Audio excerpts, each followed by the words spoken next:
આપનો પરિચય આપજો। મારું નામ મનજી ડોરુ। મનજીભાઈ, આપણે પાછળ જે એક મકાન હવેલી જ કહી શકાય, અદ્ભુત કાસ્ટ કલા, એમાં પથ્થર કલા, શિલ્પ સ્થાપત્ય પણ છે, લાકડાનું પણ સરસ કામ છે। હવેલી કઈ રીતે ઓળખાય છે, શું છે ઇતિહાસ? એ હવેલી અમારા ગામના ચામસી વેજપાર અમારા વડીલો પાસે અમે સાંભળ્યો છે। અને તે સમયે ગામના એક દાતા પણ હતા અને ધનવાન વ્યક્તિ હતા। ગામ પ્રત્યે ઘણી બધી એની પર સેવાઓ હતી। અને જે તે સમયમાં અમારા ગામમાં 2 એવી હવેલીઓ બની છે, એક લાલજી લીલાધર અને બીજો ચામસી વેજપાર।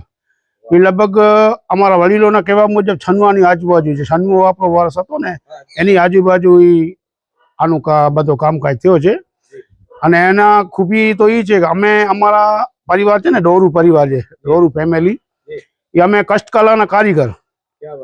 અને મારા મોટું બાપુ હતા જે પ્રેમજી વેરસી મિસ્ત્રી હતા। એ તો મારા જન્મથી પહેલા એક્સપાયર થઈ ગયા। એ એવા કષ્ટકલાના એ બધા કારીગરો, એ દરવાજા બારીઓનો, આજે નાના બારી ગામ છે ને, એમાં લાકડાનું અને ફર્નિચર કામ અમારો પરિવાર કરે છે, ડોરુ પરિવાર। ડોરુ પર અમારે જ્યાં હશે ત્યાં સુતારી કામ, લાકડાનું કામ કરશે। અને આજે નાના બારિયામાં હજી કોઈ સુતાર નથી આવ્યો અમારા પરિવાર સિવાય। એ પણ અમારી એક આ ગામ પ્રત્યે 100 વર્ષથી, જે તે સમયે મારા દાદા હતા, એ ગામમાં કોઈને ઘોડિયા, ખાટલા, ખેતી કરવા જાય ખેડૂતને ઓજારો બનાવી આપે। અને ધંધર જે બધા આવતા હતા, જે એ સમયથી અમે આ ગામને લાકડાના કામની સેવા આપીએ છીએ। ને આવી હવેલીઓ પણ અમારા વડીલોએ કોતર કામ કરીને કષ્ટ કામ કર્યો છે। કેટલા વર્ષ જૂની હશે?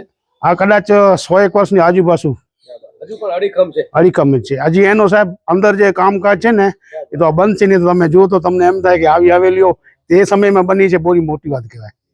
તો ગામનું નામ, તાલુકો અને જિલ્લો બોલી જાઓ। નાના બારિયા, તાલુકો માંડવી, જિલ્લો કચ્છ।